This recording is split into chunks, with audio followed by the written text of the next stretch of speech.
I feel extremely sad and upset to see what's happening in Bangladesh to our Hindus and Hindu temples, especially ISKCON and ISKCON devotees. Continuous attacks on Hindu temples are going on. Safety and security of Hindu minorities are under threat. They are facing atrocities under the hands of radicals. I am a Krishna Bhakt myself and a devotee of ISKCON. हमारे पड़ोसी बांग्लादेश में जो हिंदुओं के साथ अत्याचार और मंदिरों पर हमले किए जा रहे हैं और कृष्ण भगवान की पूजा को रोका जा रहा है। आपने कह दिया वो बात। আপনারা হেমা মালিনীর একটা বক্তব্য শুনলেন, কি বলবো এই মহিলার নিয়ে, মানে অনেক কিছু বলতে ইচ্ছে করছে, কিন্তু সে একজন সাংস্কৃতিক ব্যক্তিত্ব, সে একজন মানে মানে আমি দেখছি ভাই, সাংস্কৃতিক ব্যক্তিত্ব হোক, নায়ক হোক আর যাই হোক, যখন তারা পলিটিক্সে জয়েন করে না, তখন আর তারা সেই সংস্কৃতির বোধটা, শিল্পী বোধটা তাদের মধ্যে থাকে না। আপনি মমতাজকে দেখেন, আসাদুজ্জামান নূরকে দেখেন, সুবর্ণ মোস্তফাকে দেখেন, ফেরদৌসকে দেখেন, আরো কত নাম বলবো। যখনই তারা পলিটিক্সে ঢুকে, তখনই তাদের ভেতর থেকে সেই শিল্পী সত্তাটা হারিয়ে যায়, পলিটিশিয়ান সত্তাটা ঢুকে যায়, এবং তারা আর মানুষের ভালোবাসা পায় না। তাদেরকে যে মানুষ একটা সময় শ্রদ্ধা করত, সেই শ্রদ্ধা তো যাই, বরঞ্চ তাদেরকে মানুষ পরে ঘৃণা করা শুরু করে। আপনি হেমা মালিনী, আপনি বাংলাদেশের কত ভক্ত আছে আপনার।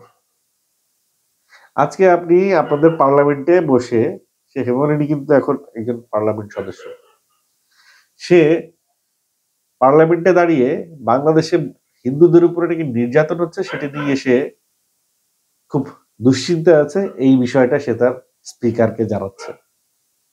সে বলছে বাংলাদেশের এই ব্যাপারে নাকি ভারতের হস্তক্ষেপ নেওয়া উচিত, এবং এটা রাষ্ট্রীয় না, এটা মানবিক একটা বিষয় থেকে হস্তক্ষেপ নেওয়া উচিত।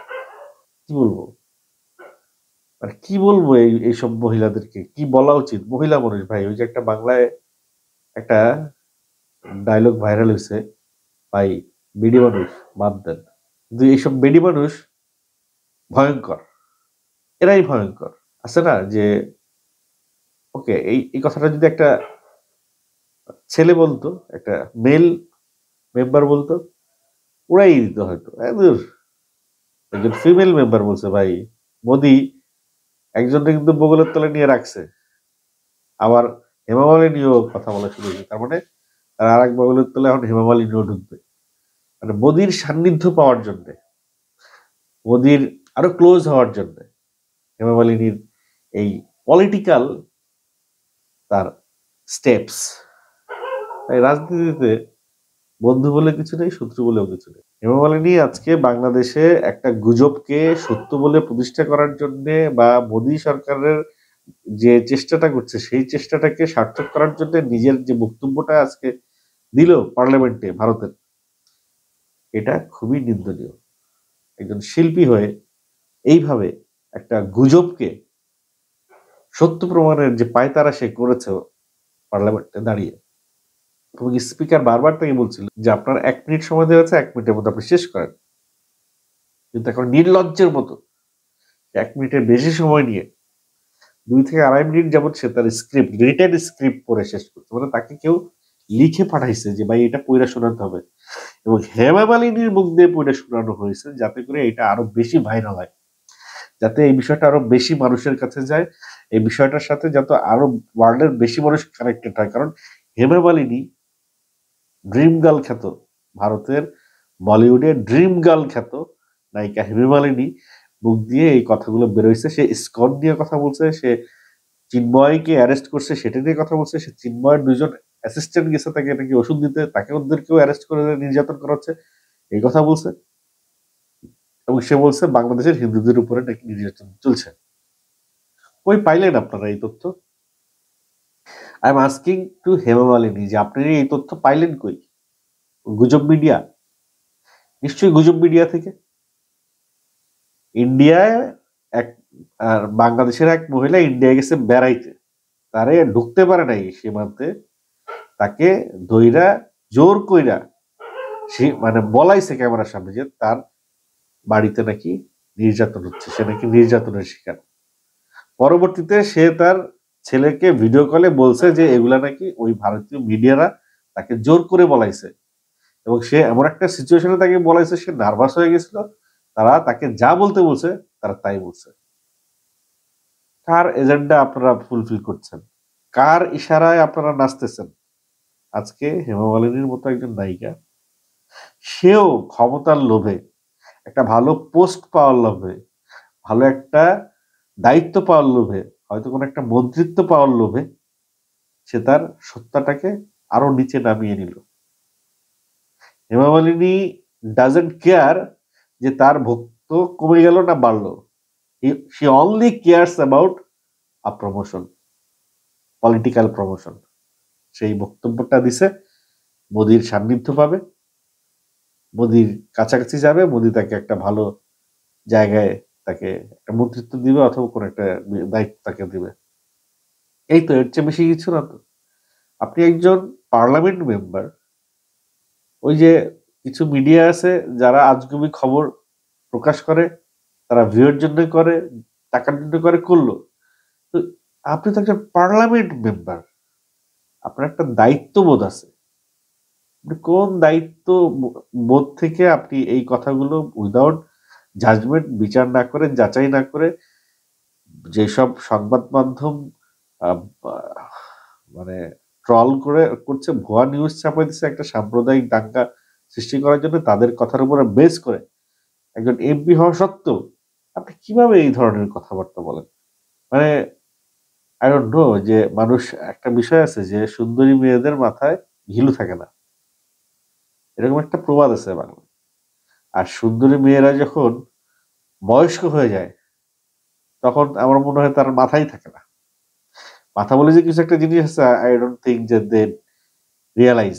আমি জানি না সে কি, কিসের প্রলোভনে, বা তাকে কে এই স্ক্রিপ্টটা লিখে দিচ্ছে, সেই স্ক্রিপ্ট দেখে দেখে সে পুরাটা পড়ছে, এবং স্পিকার তাকে মানা করা সত্ত্বেও সে পুরো মানে তার স্পিকারের কথা অবাধ্য হয়ে সে, তার 1 মিনিট বরাদ্দ ছিল, সেই মিনিট বরাদ্দ বা ইয়ে করে এক্সিড করে সে পুরো স্ক্রিপ্টটা পড়ছে। আমাদের দেশে ফেরদৌস, মমতাজ, রিয়াজ, আসাদুজ্জামান নূর, সুবর্ণ মুস্তফা, এদের যে অবস্থা হয়েছে, এক্স্যাক্টলি সেম সিচুয়েশন আপনার লাইফে আসবে। কারণ you are no more a heroine.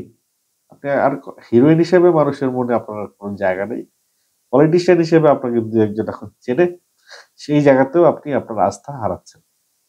অথচ কলকাতারই আরো একজন তৃণমূল কংগ্রেসের নেতা, কলকাতারই কংগ্রেসের একজন নেতা বলছে যে এটি বাংলাদেশের নিজস্ব ম্যাটার। এরকম যদি হয়েও থাকে, যদি কোনো সংখ্যালঘুর উপর অত্যাচার হয়েও থাকে, তাহলেও সেটা বাংলাদেশের নিজস্ব ম্যাটার। কই, হেমা মালিনী তো স্পিকার হিসেবে ওখানে দাঁড়ায়, সে তো ওই দেশের মুসলমান যে অত্যাচারিত হচ্ছে সেই ব্যাপারে তো তার মুখ থেকে কোনো একটা কথা শুনি নাই। একটা রিপোর্ট দেখলাম, ইন্ডিয়াতে যে শুধুমাত্র সংখ্যালঘু মুসলিমদের উপরে নিপীড়ন হয় তা না, উপজাতিদের উপরেও নিপীড়ন হয়, আদিবাসীদের উপরেও নিপীড়ন হয়। মানে তারা শুধুমাত্র যারা হিন্দু, ইন্ডিয়ার যারা অধিবাসী হিসেবে যারা শুধু হিন্দু, শুধু তারাই ভালো থাকবে, হিন্দু ছাড়া বাদ বাকি সব গোল্লায় যাক। এই হচ্ছে মোদী সরকারের নীতি। এবং তারা এই নীতিতে, কারণ যেহেতু হিন্দু সংখ্যাগরিষ্ঠ ভারতে, জাস্ট এই নীতিতে বসেই তারা সংখ্যাগরিষ্ঠ হিন্দুদের ভোট পেয়ে আসতে চায়। আমি বুঝি না এই 2024 সালে এসে এরকম একটা গ্লোবালাইজেশনের যুগে ভারতের নাগরিকরা কিভাবে এই ডার্ক একটা জগতে বসবাস করে। তারা এখনো কিভাবে এরকম একটা জায়গায় বসবাস করে যখন তারা গুজবকে সত্য মনে করে, এরকম একটা স্টেটে তারা বসবাস করে। অথচ বলা হয় ভারতের নাকি এডুকেশনের হার অনেক বেশি। আমার তো মনে হয় সব শিক্ষিত মূর্খ, সব শিক্ষিত মূর্খ। আজকে একটা প্রোগ্রামে গেছিলাম, চাইনিজ একটা রেস্টুরেন্ট উত্তরায়, নাম হচ্ছে আকাশ এই উত্তরা হাউস বিল্ডিং থেকে একটু সামনে, মেন রোডের পাশে, বাম পাশে। তো চাইনিজ রেস্টুরেন্টটা পরিচালনা করতেছে একজন চাইনিজ মহিলা, 35 ইয়ার্স এজ হবে। আমাকে দেখে সে একটু হাসলো। তো আমাকে দেখে যখন একটু হাসলো, তখন আমি ভাবলাম ঠিক আছে, দু একটা কথা আমি কই তার সাথে। তো চাইনিজ ল্যাঙ্গুয়েজ তো আমি যাই না, তো ভাবলাম যে আগে ইংরেজিতে ট্রাই করে দেখি সে ইংরেজি জানে কিনা, তাইলে দু একটা কথা বলবো। তো আমি সরাসরি তারা জিজ্ঞেস করলাম যে do you speak English? Yes, okay. জিজ্ঞেস করলাম how long you are living? 10 years. Fine, 10 বছর ধরে সে বাংলাদেশে। তো 10 ইয়ার্স যখন সে থাকে, তার মানে সে বাংলাদেশ সম্পর্কে তার একটা ভালো আইডিয়া হয়েছে। তারপর আমি তারা জিজ্ঞেস করলাম যে হাউ আর বাংলাদেশি পিপল? তখন সে কি রিপ্লাই দিল জানেন? Good, but political are bad. Political people are bad. মানে পুরোপুরি ইংরেজি জানে না, বাট যেটুকু বললো এইভাবে বললো যে বাংলাদেশের মানুষ ভালো, কিন্তু পলিটিক্যালি যারা থাকে তারা ভালো না, পলিটিক্যাল যারা পলিটিক্স করে ওরা ভালো না। তাহলে একটা চাইনিজ বিদেশি নাগরিক দেশে বাংলাদেশে এসে বুঝে গেছে বাংলাদেশের পলিটিক্স যারা করে এরা ভালো। আর সেই পলিটিক্সে যখন একজন অভিনেত্রী ঢুকে, আমার মনে হয় যে অভিনেত্রীর সবচেয়ে ভালো পলিটিক্স করতে পারে, কারণ তারা অভিনয়টা খুব ভালো জানে তো। এবং একজন অভিনয় শিল্পীদের ভিতরে যে পলিটিক্স গুলো হয়, এটা ভাই বাইরের পলিটিক্স তো চরম পলিটিক্স। তো এই কারণে এই ইন্ডিয়ার অভিনয় শিল্পীরা, নায়িকারা, এত বেশি নায়িকা সেখানে এমপি হয়। তো যাই হোক, সর্বোপরি হেমা মালিনী খুব খারাপ কাজ করছে বাংলাদেশের আভ্যন্তরীণ বিষয়ে। সে আঙ্গুল তুলছে। আমার মনে হয় এখন থেকে হেমা মালিনীর বিরুদ্ধে বাংলাদেশের মানুষের কিছু, হেমা মালিনীর এই বিষয়টা, আমার মনে হয় হেমা মালিনীকে বাংলাদেশের জনগণের একটা জবাব দেওয়া উচিত। কি জবাব দিবেন কমেন্টে জানিয়ে যাবেন।